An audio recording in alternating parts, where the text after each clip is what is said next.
Hi, my name is Alicia Mearns, and today I'm interviewing Johan Fernando. He's a secondary teacher at Windaroo Valley in the IT department, in particular STEM and general design. Mm-hmm. So, how do you, Johan, use assessment data and evidence of student learning to inform decisions for planning, sequencing, clarifying learning intentions, and justifying instruction across a teaching style? Okay, there's a lot there. So the biggest one I look at is, so our school has a system called Know Your Student Profiles, which pretty much takes all your students within that class and pretty much gives them basic data of their achievement standard, so A to C or A to E. And then they look at also their attendance. It also looks at their behavior records. So you get a score based on all those things. And from there, you are able to then use that to go, okay, I have, let's say, 28 students in a classroom. I have 30% of them sit in that A to B category, 45 to 50% that sit in that B category, and then the rest that fall in the C, and maybe 2% that actually fall in that failing category or developing category. So I take that data and I go, okay, my content is this. I can't change my content. I can also look at the profiles to see if are there any students that require ICPs or any form of differentiation, because they might say it might be disability that's imputed, so not necessarily documented with medication or a certificate, but it might just be through conversations and interviews that look, they might need some support that's social emotional, or if it is cognitive. So I look at that and all that, and then I start going, okay, my content for, let's say, general design is a unit on architecture. I can't necessarily change the skills required for that. However, I can maybe provide extra support for the entire teaching unit. So instead of just going, oh, you need to draw this building, I might actually teach them step by step how to draw this. What are the skills used in drawing? What tools we use? And going a little bit more specific into the actual instruction. Then the developing of the skills. So not necessarily just teaching the content, actually teaching the core skills to then do the work. That's how I use that kind of data to inform that. And that's how it impacts my teaching cycle. So because I look at that and go, okay, for example, I had a class last year where there was 0 disabilities in the classroom or any form of that. My A range was 85% of the entire class. So high engagement, and so there was no requirement for differentiation in that sense. It was actually more extension. A lot of my student work and my teaching was not actually just getting them to know the content. It was actually, all right, let's take this and then elevate. So that's where my differentiation came in for that particular data packet of kids, really. So it all depends. So with kids with ICPs, do you have teacher aides? I have teacher aides for my junior STEM class area, yes. And that is based around cognitive development with like ASD and also ADHD and also like a medical condition happening at the same time. So it's quite complex. What we do in that space is they don't need an ICP in the sense of them. Let's say, for example, it's year 9. They're not working at a year 5 level or a year 7 level. They're probably working at a year 8 level. It's not ICP. But it doesn't need to be an ICP. Just because we go like, okay, we want to develop the student to be independent and things like that. They've had constant support. So we want to make sure that that's there. So what I do as a teacher is I go, okay, what can the student do on their own? And let them do that. Once they hit a wall, I teach. I go, all right, what can you try? What can you try? So proximal development. And then if they're really struggling, then the peers get involved. If they're really struggling with that, with the peers as well, that's when the teacher aide steps in. Cool. The teacher aide does not step in until it's absolutely necessary because we want the student to have agency. And learned helplessness is crazy. So we want to really take that out. That's why STEM subjects are really hard because it requires significant agency. And students in all other core classes, it's not a fault of teaching. It's just what we're doing at the moment is scaffolding. Scaffolding significantly to the point where students require so much support to do a task, especially an assessment task, where it becomes fill in the blanks. Assessment items. Exactly. What am I assessing? What am I actually teaching to assess? So by taking all of that away too quickly, it can also be negative. Hence why some subjects, such as electives or senior school subjects, where there are no training wheels, they were asking for scaffolds. And they're asking for scaffolds. Like, we can't actually give you one because that would be guiding you to an answer. And unfortunately, in your senior spaces, some subjects are subjective, like English. It's subjective. You can't be guided to an answer in a sense. In design, all our problems are completely open-ended, are very complex. Even our closed-ended problems have an open-ended way of responding to them. So that's why scaffolding for us is, for my department, has to be very limited and not what to do. It's more about how to do it. That's really it for me. So good. So next question, sorry. So how do you interpret assessment evidence to identify patterns of student progress, misconceptions, cognitive readiness, learning needs, and how do these insights then influence your instructional decisions? Okay. I'll give you a perfect example. It's my year 12 design cohort. So we have 3 major criteria that we assess the students on, which is 4, but 3 during exams, which is their ability to devise ideas, their ability to evaluate and propose those ideas, and their representing skills. So how do they show those ideas? And what I do is I look at, let's say for example, my cohort from last year. I look at all of their exams from year 11, all of their exams in year 12, and then I go, okay, across the 2-year period of their 4 units of work they did, how did they do in devising? Was it the same bunch of scores, or did they progressively get better, or did they get worse? Were selective students always getting the same score for devising, but getting really high scores and progressing really well in their evaluating? And some kids did their representation skills, like their sketching ability, their writing ability, did that improve across the 2-year period, or did it stay the same? So does that mean I wasn't extending them, or was I not actually developing their skills? So I look at that across that cohort, then I compare that to my new year 12s and year 11s and go, did I change my teaching? Did I actually bridge that gap? So let's say, for example, I look at my year 12 data from last year, because obviously the year 12 assignments change every year. I look at the year 12 data from last year and I noticed that devising was a really weak side. And then I go, so I was, okay, I noticed that in my year 12 data. Immediately for my new year 12s, I want to make that adjustment. Okay, let's practice skills on devising. Let's do some teaching activities and learning activities on how to devise. What does devising look like? Really break that down. It's not just coming up with ideas. It's about, okay, what do we see? How do we break that down? All of those questions are asked, and I do that. Then once I do that assessment item in year 12, I compare that to their year 11 assignment. So going, have they improved from year 11 to 12 in their devising score? And has it improved overall compared to last year's year 12s? So that's how I look at the data that way, and that's how it informs me in my teaching instruction. I do that in year 11, I do that in my year 10 cohort, I do that like every year. It's like our after process of doing an assignment, go, okay, what didn't work? Okay, for example, this cohort of my year 10 at the moment, it's all about extending. They're really, really well switched on. So it's not about, okay, we need to teach how to do this. Like, for example, half the class already know how to use a complex modeling program. I don't have to sit there and teach the modeling program. I just say, go make something for those kids. Whereas the other half of the class, I teach. Whereas the year prior, I sat down with every kid saying, like, this is how you use the program, this is how you do it, this is how this function does, blah, blah, blah. Then I realized, my Gantt chart I made for our assessment items is far too short. We need to extend this time frame because the kids do not have enough time to actually effectively complete the task. Whereas this year, I don't have to do that. I can be like, okay, we actually have so much time, so we can make as many iterations of these cars or this project as possible, and then we can test them for longer, do all these things, whereas last year I did not have time to do that. So I look at the data and it informs those kind of decisions as well. So what do I need to literally change in my assessment task? Is it over-assessing? Is it under-assessing? Am I doing the same? For example, am I assessing effective refinement of ideas too much? Am I asking them to do that over and over and over again when they only need to do it once? So those kind of things. Am I repeating assessment objectives and things like that? So that's how that data is really helpful. How am I doing and things like that as a teacher as well. Awesome. Alrighty. So next up. How do you apply the principles of a multi-tiered system of support in planning and instruction, particularly Tier 1 high-quality classroom instruction? And how are decisions made about when students may require Tier 2 target support or Tier 3 intensive intervention? How is responsiveness to intervention monitored? I was going to ask before too, when you have such diverse needs in the class, how do you...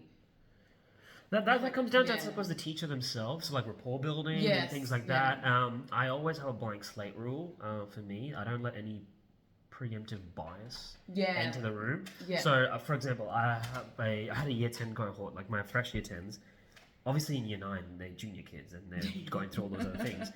So, when I asked around to the teachers, so I ask around. So, when I know what my class is going to be at the start of the Yeah, year, yeah. during my student free days, I actually email the teachers, like, hey, the teachers of so and so, this student, Give me a heads up. wait, what were they like? It's like, oh, super energetic, blah, blah, Yeah. blah. Gets into trouble a lot, but actually is incredibly intelligent. I was like, oh, so they're actually just a smart kid. They just get bored in class. That's a whole different problem. Yes. So, and then other teachers like actually need significant support, may misunderstand the task. So if you say this and they say, yeah, that actually might not be yes, I understand. They might just be saying yes because that is a response to give. Yeah. And I already saw that happen. So, For understanding. so for example, I gave the task, they were doing this thing, and I was like, have you done this bit? They're like, yeah, yes, I have. And I was like, and I just took it as face value. I shouldn't have checked in. And I went into the key draft checkpoint. I went, oh no, you have actually. So often. Yeah, and so that became an issue. So I had to be like, okay, let me just reteach this part to you. Yeah. We got to do this, this, and this. You've actually misread this task bit here. Let's work together now and fix that. And then they're like, sure, no worries, and we're good to go. Do you give the time? Like, do you find you have the time to like meet every single student where they're at? You make the time in your activities. Yeah. So, for example, in my Year 12 space, since it's so open-ended, like Year 12, Year 11, and Year 10 space, once I give the assessment task and I've taught all the skills required for it, I have like check-in interview time. Yeah. So I give like 2-3 minutes every lesson per student, and so in the second half. List on the board. No, I just go around. Yeah, go around. I go through the role. I go through the actual seats, and I go, all right, you have 2 minutes to ask me some questions. Tell me how you're going. Honestly, how you're going. So I check in, like, how they're going with like life stuff. I go check in how they're going with the school, how they're going with other subjects. Are they drastically behind across the board? Do they need to apply for extensions or anything like that? Or have they had like away days, like significant absences and things like that? I log that, and I go, okay. For example, I had a student in Year 12 with significant medical needs at the moment, unfortunately, and that has required me to be very like observant. When they're there, they're the first person I see. So I go, okay, I need to talk to you. How are we going? Blah blah blah. I don't ask about obviously any of those things there because that's their business. But I go like, do you need support from me to get things done? Whereas the rest of the class, they see me every day. So they'll just need asking like, hey, so how do I do this bit? Or how do I do that? That's easy to teach. That I can do check-in any time of the week. Whereas I've got kids being away or like events. I had a student 2 years ago, they were in like national sport level. I saw them once every 2 weeks. So, exactly. So I was like, all right, how do I maximize the time I have with the student? So the tiered system works really well. So since I do that, I don't teach to the middle. I don't teach to the top. I teach to the top. That means even the kids that are really struggling are learning a little bit of the harder skills. So they're being extended and they're getting pushed. And since they're really struggling, then I just go support and they fill that gap. So they're actually able to jump a few skills quickly. And it's not that they're jumping skills and like maybe foregoing a few foundational stuff. It's all foundational, really. Because in my subject area, it's about not necessarily what you're thinking, it's about how you're thinking and how you're using your experiences, your knowledge, your own level of wisdom and things like that to solve problems. And if you're not able to do that, okay, how can I learn this information? Not about what is information I'm missing, is how can I learn that? So that's where I sit and teach the most in that space. And that allows, so for me to really effectively cover that tiered system. The tier 1 system, every kid is supported that way. The tier 2 is like the kids that are away, all those things. Then I start doing those interviews. I check in with parents. I do the phone calls. I do the emails. I go, look, you have my email. It's professional. And reach out. I don't want you to not reach out because you think you get in trouble. I always make that very clear with the rapport. So you're not going to get in trouble for reaching out. You're going to get in trouble if you don't get your work done. So you don't reach out. Exactly. What about tier 3, like intensive intervention, more behaviour? All of that comes down to rapport. How you deal with the student. Do you have like a system? We have like an engagement center and things like that. So which basically we use our standard essential classroom like management skills, ESEMs, and we do that as best as we can. And if the student is still pushing back against that, then we can remove them from the classroom by buddy. And like and that if they ever get sent to the East Engagement Center, that becomes a one school report. EC Engagement Center. So the moment they get sent to that detention center, that is a one school referral. But for me, the way I mitigate that is where I don't have to do as many one school referrals is I don't have any preconceived bias, like I said, Yes, about the yeah, students. yeah. So when they come with me, they're fresh with me. Every lesson, even if you were, absolutely rude and disrespectful and were sent to the lesson prior, it's a new lesson repeat today. Then that sets the bar for the students that I have very high expectations. Yeah. They're very simple expectations, but they're high. Yeah, exactly. And so the kids are able to go, okay, sir means what he says. I follow through. Yes. I don't say like, hey, I'm going to send you, but I don't send you. Yeah. And it's like, hey, I've spoken to you 3 times about this behavior. The 4th time is when you're leaving the room. There's no other conversation about it. The 4th time happens, I write the slip, they leave, they go, okay, so sir's not mucking around. Yeah. He's not messing around. And then it happens, let's say 3 times in a year, done. Behavior is now solved for me. Yes, yeah. They might have other behaviors in other classrooms, but the way I have approached it is you do what's required of you. I support you. If I'm not supporting you, then obviously the behavior's going to happen. Yes, so if I do the right things to support, keep them engaged, keep them supported, then I have to deal with it. Yeah, clear expectations. Yeah. So good. That's how I do that with the multi-tier system. And then if their kids are significantly pushed back, even after all that support, that's when I use my deputy principals or my engagement center HODs, like my EC HODs, who work specifically in behavior. I get them to support me in that sense. So I email and say, hey, look, you've dealt with a student more than I have in terms of behavior. What have you done that's gotten them back in the classroom? What have you done that's been supporting? Is it literally sometimes they don't disrupt other students, that's a win? Or is it actually setting clear expectations and high standards and they meet that? Yeah. So what does that look like? A like? lot informs like behaviour too. Kids are never just naughty. No, of course not. No. And there's always something else happening. Rapport is so important, and understanding like the context behind. Yep, 100%, and that's when the Know Your Student profiles comes in. Yeah, like I can see that, like for example, like if a kid has 100 absent days, and I was like, well, that's a red flag for me. It's like, so why? What's going on? And I look at, it's not absent days because of just school avoidance, it's illness. Cool, great.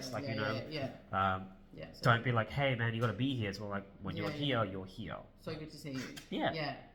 So, how do you use explicit instruction and modelling to introduce new content, including clear learning intentions, success criteria, worked examples, checking for understanding, step-by-step explanations for students, or to support those students to process new knowledge effectively?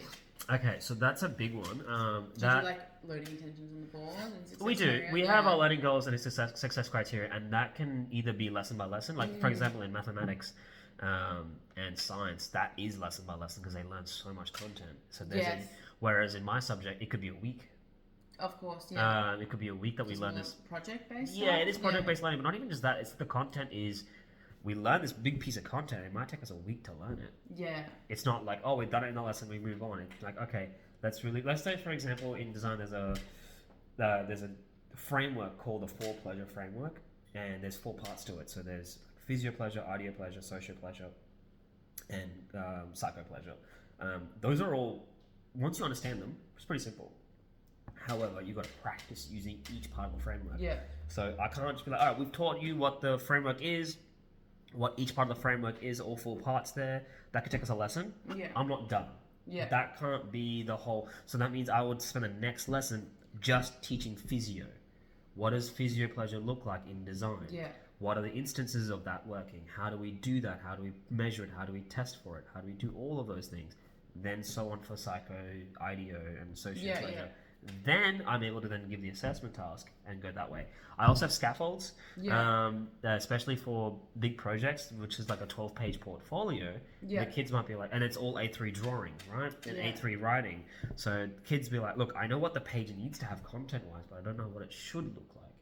So all of my scaffolds, a lot of my scaffolds in design are layouts. So I don't actually tell the kids what needs to be on there, as in the sense of like, I do, but not in the sense of I need to see like this particular word. I go, hey, in your thinking, you should do this. For example, part of the design space is doing survey questions. I don't say you should have a question on this, you should have a question on that, you should have a question on this. I say your questions should be open-ended. That's what I say. That's my direction. That's my scaffolding. So the kids go, oh, he doesn't want us to ask specific questions. That's for us to decide what they are, because our context is unique. He wants to make sure that our questions are open-ended. And so they'll go do that. Then they'll actually email me, hey, sir, these are my questions. What do you think? And so that's what we do. That's how I do the feedback. That's how I like scaffold for them. That's how I differentiate for them. For some students, I'll give the layout scaffold, and they're golden. I don't have to, they don't need my support. They just check in and be like, "This is what I've done. Look good." It's like, "Yep, perfect. Move on." Whereas some kids go, "I don't understand the scaffold." Yeah. So all right, let's sit down. What part does it? Is like, I've read it, but it doesn't make sense to me. Cool. Is it the language is too complex? So I think it's too much on the page because I scaffold all of it at once, not actually teaching it bit by bit. Yeah. So might be actually then, all right, with the student, I sit down and I go, all right, this is what this section's talking about. Let's just focus on that. Ignore everything else on the page. Yeah. Literally put like a white blank piece of paper over the rest of the scaffold. Just focus on that. Oh, I'm now less confused. Yeah. I just focus on this bit. All right, now reveal more of the scaffold. You're working on this bit now. Yes. I know this bit now. And that can happen. That can happen in the senior school. Overload, hey kids, can't take Yeah, it is cognitive overload, especially in my subjects, because it is a lot at once. Yeah. So that's how like the content works. I also, since I work in design, I have a document projector, so I don't use the whiteboard. Yeah. I have so instead of a projector screen for It's PowerPoint, camera? it's a camera. Yeah, one of my teachers uses it. So I draw and they see the drawing, so they're seeing it live. So they're not confused. confused. Whiteboard markers? Like, why do you not use the whiteboard? Whiteboard markers I use for because some kids are colorblind, and so Yeah. use whiteboard markers, and also that's the white reflection, so it refracts, and some kids are I And can't the drawing's see. more realistic too. Like, And also they're not doing Correct, and trying to draw in perspective as a design teacher is actually quite difficult in a whiteboard because you're talking to students like this, and the whiteboard's like that, and I'm trying to draw. And your back's covering. Yeah, correct. Yeah. So whereas the page, they just see the page on my hands, so Yeah. they see me manipulating the page. They go, oh, so that's how Sir probably draw. How Sir draw those lines. I'm actually indirectly teaching them how I do things. They see my mistakes. They don't see it perfected. So they see my process. So that is really helpful, and that's part of my explicit instruction. Yeah, very cool. Yeah. So Sweet. Alrighty, next one. So how do you intentionally embed literacy and numeracy practices within teaching and assessment to support differentiated learning needs across the full range of student abilities? I mean, STEM's already pretty heavy, but so at our school we have our signature literacy practices for literacy and numeracy. So it's like your QAR, think, pair, share, detailed reads. Detailed reads, QAR, which is question answer relationship. Okay. It's a big one. We also use the Freya model at the moment as well, which is like trying to understand words. So let's say we use a complex word. We actually look at the root word. Yeah. So like the Latin and the Greek words. Yeah, cool. We look at the meaning. We look at where it's used in context and synonyms and antonyms. So that's the Freya model. Really, really helpful in your junior spaces. Can be very helpful in your senior space when you're teaching like those literacy-based subjects. In design, we do that for like our concepts. Yeah. So like physio-pleasure. What does that mean in design? Yeah, what is that? Yeah, so physio-pleasure is all about the pleasure derived from physically using an object. Oh, crazy. So, for example, like a coffee cup like this, what is the physical pleasure? It's like none, because it's a cylinder. My hand doesn't actually form to it. So we look at like ergonomics. So that leads to then kids understanding what ergonomics is. And what's that word? All right, so that's the root word, ergo and nomics, and then looking at, okay, what is it? How is it used? And so that's how we use that in our space. It looks very different in applied subjects in ITD. But the way we teach our literacy and numeracy practices and our skills is the biggest thing is like, okay, what is the word? How is it used? What is its meaning? How is it used in this context? Yeah. Because that is really, really important to teach kids is context. Otherwise, they just think the word is the word. So they need to understand how is this word used in different spaces. And it's cross-curricular too. Yeah, exactly. So like, for example, when I use the word psychopleasure, they think it's psycho, brain, psychological. So I don't understand what that means. Does it make you crazy? So actually, psychopleasure is about cognitive load that is used when using an object. Yeah. Or when using a product. So for example, if something is very difficult to use, not physically, to use and understand, that is high low psychopleasure because it's high cognitive load. Yeah. So for example, like being able to use a complex phone that has like all these buttons to figure out, that's low psychopleasure. Right? Yeah, okay. So when kids try to figure out, okay, what does pleasure mean? What does psychological mean in that sense? And then put that together, okay, what does that mean in this context? Yeah. So that's how we teach literacy and numeracy. And numeracy, obviously, we work things to scale. So teaching kids ratios. How does that work? Teaching the mathematics behind it. Yeah. So we actually explicitly teach those things. And then we can use it less and less explicitly and more assumed. Yeah. But to do that, we have to sit with the word. Yes. Or sit with the concept. So that's how that works. And then we use those particular models like your Freya, your QAR, things like that. Question answer relationship is fantastic in design because we use mind maps. Yeah, okay, cool. I ask a question and then we look at possible answers that are both from us or from pieces of text or things like that. Yeah. And we look at, okay, what's the relationship between us and this text, the question and what we see here, and things like that. So, for example, we do in year 11, we look at culture. What does culture look like? What does subculture look like? What are the questions we have when it comes to culture? Yeah, I think the relevance too is really good, and you experience higher engagement because kids have buy-in. You know what I mean? Because like the context is relevant to them, and that's why I use the whiteboard, where I get all the exactly. So exactly. So we look at, instead of asking the question like, okay, redesign this chair to be more comfortable, I ask the question, what makes a person comfortable? So cool. Yeah. So we teach far more open-ended questions, and the quick kids go. If we think about don't even think about furniture. If I just said what makes you feel comfortable, it's like I feel open. Great. I can breathe well. Great. Then we could go. Okay, what about in terms of furniture? It's a backrest. Great. Okay, now you're thinking of something more direct, but you can take the steps back there. Yeah. And that comes to understanding what the word means, the context of what I'm asking, and we got to teach that. Yeah. Once you've taught that, then the kids are able to then be a little bit more independent. Yeah. So cool. So with assessment, how do you select and use a range of assessment strategies and provide timely, specific, and actionable feedback to support learning and progression? That's really good because it's very different in my space. So, for example, in English, your draft is a 100% complete piece of work. It doesn't have to be like high standard, but at least every section is complete, and then you get feedback on that. Design, it's a 12. Let's say, for example, they have 9 weeks to complete 12 pages of A3 work. That is literally impossible to do without them foregoing all of their other responsibilities. So I can't get them to do a 12-page portfolio out of 5-week point draft. I can't do that. So what I actually do is weekly check-ins. So my system for feedback and things like that is different. So I've got 3 lessons in a week. First lesson is, let's say for example I need to reiterate some content. I do that. Second lesson, direct instruction as much as required. My year 12 space, they know what they're doing. We just get going. But for example, let's say they're like, we came back from the holidays and they're like, I don't know what I was meant to be doing. Okay, you've got to be up to here, guys. This is what we're looking at. The middle lesson of that week, I go, all right, this is just a check-in. How are you going with that page? How are you going with this part? I know you mentioned this was still your struggle bit here. Because I have a Gantt chart for all the kids. So I have an Excel spreadsheet, like, okay, this student, out of the 10 pages they've done, we're meant to be here by now. And you're tracking each one of them? Yeah, 100%. And I go, okay, on their midweek check-in for this part, they're still here, and it's not complete. I need to kind of hone in on that. I talk to that student, blah, blah, blah. Then at the end of that week, I go, this page should be complete. And if it's not? Phone call for them. Okay. Very simple. Do you keep kids in at lunchtime and stuff? I open up my lunchrooms if I'm required, but I tell them that's my time. And they respect that. So some kids ask, it's like, hey, so can we have the lunch space to do something? It's like, okay, you're asking to get stuff ahead, which is fine. But the kids that are falling behind, they're choosing not to engage. Don't waste my time. Correct. And I have a very high expectation that the kids are like, okay, sir's not gonna spoon feed me. I need to figure it out. So, and the kids learn from that. Some kids don't, and then I just grace and I just step in where it's required. So the big one there is so my check-ins and my feedback is every week. So since I see them every lesson, since I talk to them every lesson, at the end of that week I know you should have this done. You haven't had this done. You've had time in the week. I have given you 100% class time to do it. What was your barrier? It's like, this, and this. And he says, okay, great. Those are good reasons. However, they're not valid enough for your assessment to not be done. You didn't speak to me. You said it's fine.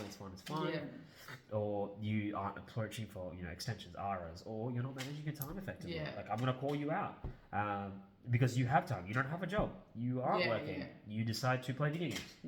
You decide. So this subject is not small, so take more time to do the work that's required of you, blah, blah, blah.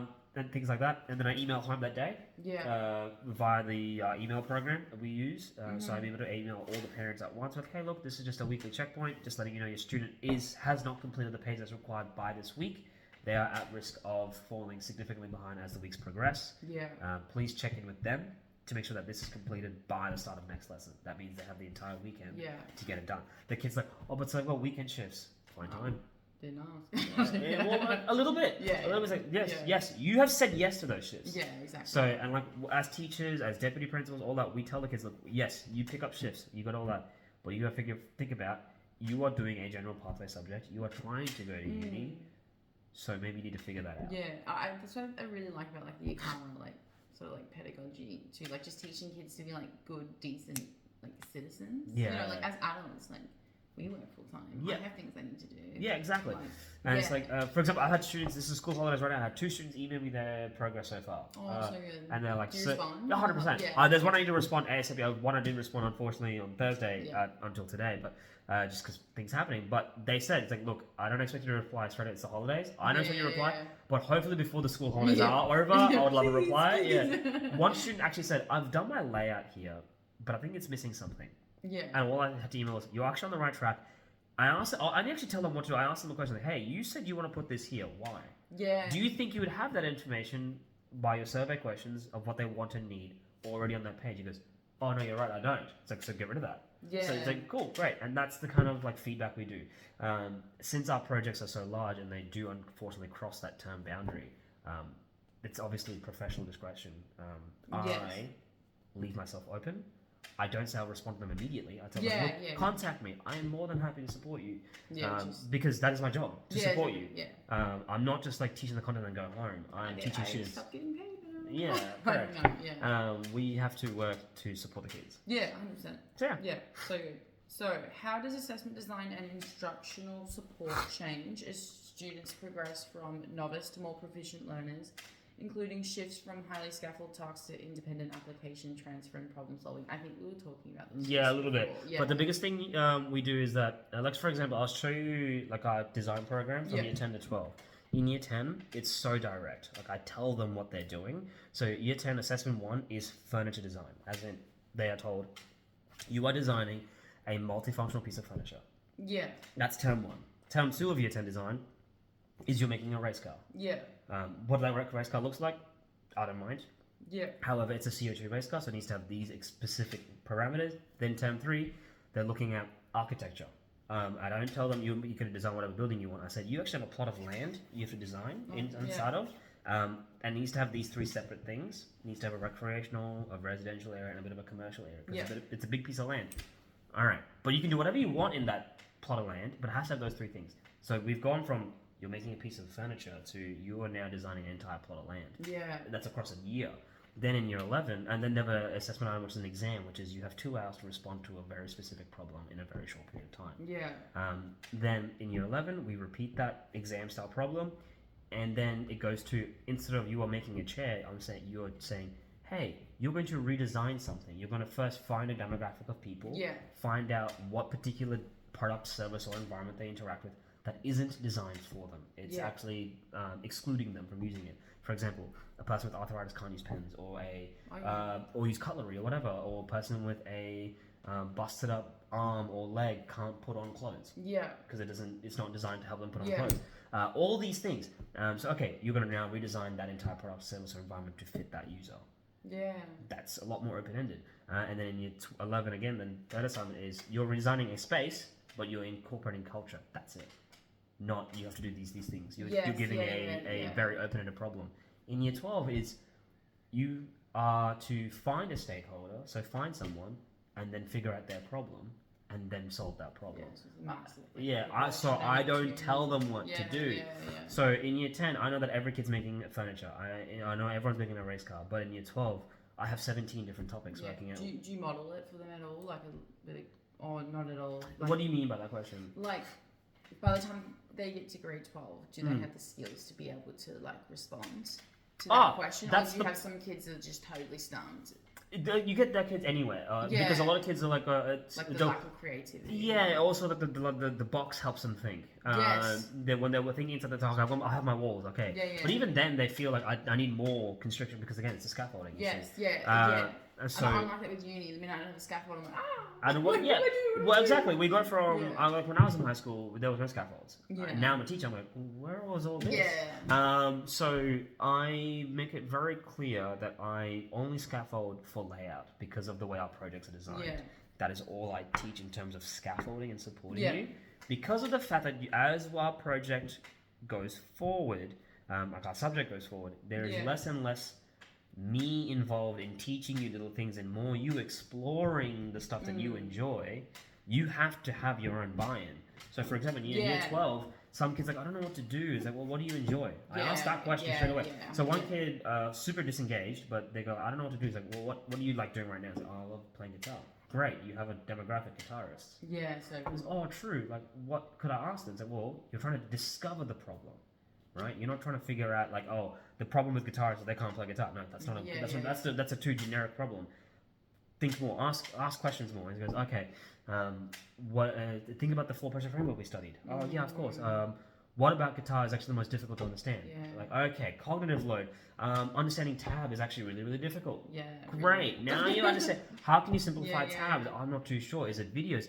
But videos are mirrored. It's like, okay, now you're seeing. So interesting. And so now you're starting to do things without me telling you, yes. without me teaching you. I'm just asking questions. Yeah. And then they will go, okay, what about physio pleasure? It's like, well, what kind of guitars are comfortable for you to use? What if they say none because they're all boxy? They're none of them actually ergonomically designed for body. I'm not square, I'm round. Or blah, blah, blah. And they're like, oh, so, you know. Yeah. The deck duty. But can you see how, like, that's how we support students to, like, it's have like those guided questions so they're coming to their own. Yeah, and like a well-placed question kind of can take over a bit of teaching. Yeah. Because you want them to have agency in learning what it is. Like when you read books with English, you don't tell them, okay, the answer is this. No, you want them to go through the journey. You ask a question. You just ask a question like, what do you think's happening? Yeah. And they go, this, it's like, okay, you're on the right track here. But since it's subjective, why? And then since it's subjective, the really cool way of teaching that is asking them why. Yeah. Why do you think that? Yeah. It's like, oh, because of this. It's like, okay. Then you have a bit of a lens into how they're thinking, their perceptive of their lens they're bringing to the work.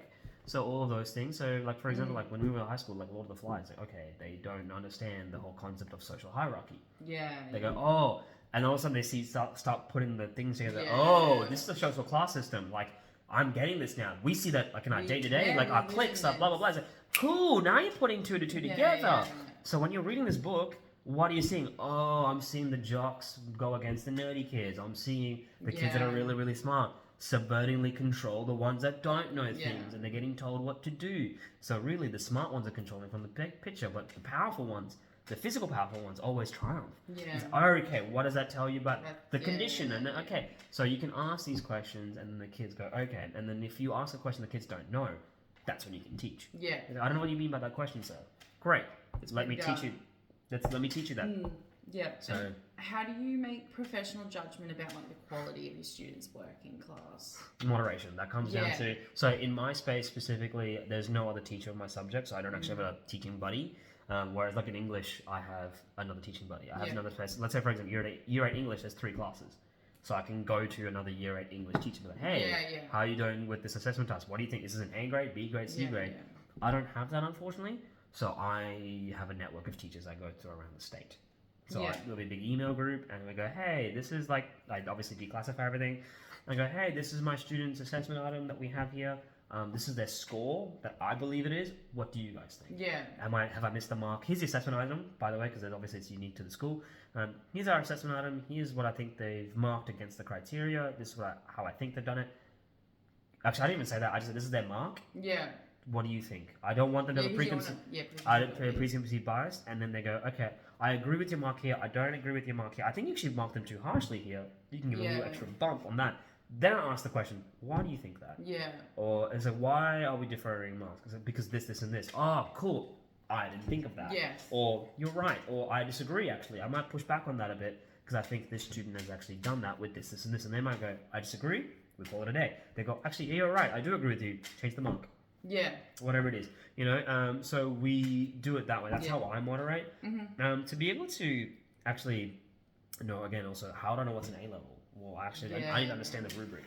I need to understand the criteria. Like, what is, like, for example, in year 12, we use, like, you know, discerning, purposeful, effective, feasible. Yeah, like, what do those words mean? Yeah, what do those words mean in the context of devising? Yeah. What does those words mean in the context of evaluating? What do those words mean in the context of representing, exploring? Then I go, all right, has a student done a feasible amount? A passable amount? Like, there's like, okay, they've explored the problem? Yeah, they have.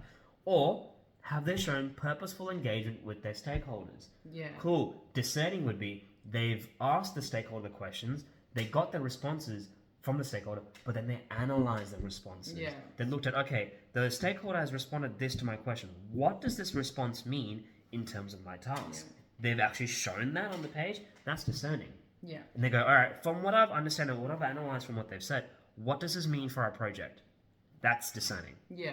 Purposeful is I've questioned them, I've got their responses, and I've analyzed them a little bit, or I go, okay, from their responses, we know this, this, and this. Mm-hmm. That's cool. That's purposeful. That's very purposeful. It's not missing anything, but it's Yeah. not discerning. They haven't really gone to the next level.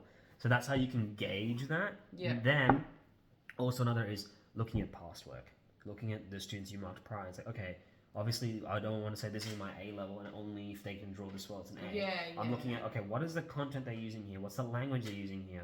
And since in grade 12 everything gets moderated by QCAA, Yes, I can be yeah. like, okay, these marks are confirmed. So that means Yeah, this is confirmed by It's the QCAA. standard. This is a standard that they approve of. It's So scaffold for you. yeah, and since the task obviously evolves a little bit as time goes on, but the core element of all the pages stays Yeah. the same. So I go, okay, for this they've done this, this, and this, and they got given a full mark for it. This student, obviously, the task is a bit different. Have they shown the same level of thinking? They Yeah. have. Okay, I can now disregard the prior my exemplar and now just focus on the student. All right, they've done this, this, and this. Yeah. They're missing this. Okay, maybe actually I'm not giving them full marks because they missed this bit here. So Yeah. That's how so I do it. good. And I mean, have you ever gotten to like assessment time and you're like, oh my goodness, like what have these kids produced? Like, how do you that has use like happened. the evaluation process? I remember I was on placement and yeah, like you get up and I'm like teaching and I feel like I'm being super explicit and then they write their short stories and I was like, there's something wrong with me. And the way I teach, like how do you use students like data to refine? Oh, that's a big one. Yeah, that's. But I guess you're saying also that like, if you're checking in weekly, ideally they're not going to get to the end. And, Yeah, so a lot of the time I'll teach something, and then as we're going through, I notice the same problem 4 times, and I'm like, oh, okay, I need to step back, time out. Yeah. I've noticed this And across 4. I don't know if this is going to happen across all the 28 of you. Explicit instruction. Yeah. Yeah. I was like, so for example, you guys have done. I actually asked the question. You guys have all done that. Why? Yeah. And they go, because that's what we. Is it right? Okay, that's a misunderstanding. That's a miscommunication from me. Yeah, then. yeah. And I fix that right then and then. Nip it in the bud, and then move on. Yeah. If I don't, that's why we have to do check-ins. If you do your Yeah. formative, you do your progressive work, and all those things, your diagnostic, but it has to be constantly be checking in. Otherwise, yeah, you're going to be like, where is this work coming from? Like, otherwise, you will be shocked with the like. Yeah. They missed the mark by like 11. What's going on here? I know. Yeah. So that's why we always do check-ins. That's why we do very clear feedback. What's your class size? In year 12, currently it's 17. Okay. Just because a lot of kids dropped out of the program to go to like non-ATAR and Yeah. things like that. My year 11s are completely capped at the 25. Yeah. Do you have no QCIA? No, not a single Yeah. student. Yeah. And then in my year 10s, since it's still a Kara, it can be up to 28, and I've got 28. Yeah. Um, Yeah. So Just being really like intentional about like getting around to each student. yes, 100%. And Yeah. I had to do that because I can talk easily. I do 2-minute timers, and the moment the timer goes off, like, all right, if you need anything else, email me. Yeah. Bye. Oh no, seriously. They yeah. go, okay, cool, I'll email you. Yeah. And if they don't email me, I'll move on. And I was like, it's like, so you didn't know me, you didn't email. Yeah. Dang it, it's on me. Yeah, So, yeah. It's all agency. And then the kids realize, like, for example, my year 9 STEM program, since it's so open-ended, I teach very little at that point. Yeah. Because I want them to be prepared for senior Yeah. school. Even if they are gifted and talented kids, even if they're high OP, even if they're low, Yeah. high GPA and low GPA, I want every kid to be able to be independent. Yeah. So, for example, in group work, there's saving grace, right? Some of the Yeah. smarter kids can take on the load and the kids pass. Whereas the next assignment, it's completely individual. Yeah. So you'll see On your own. and you're on your own, and it's agency. Come see me if you need help. The Yeah. kids that see me and always ask me questions, they do well. The kids that Yeah. actually don't ask questions, they're like, I'm fine, and then they don't, and then they just put their head down and go, okay, Yeah. you've made a that's it. choice. Yeah, exactly. Yeah. So good. That's it. Sweet. Thanks.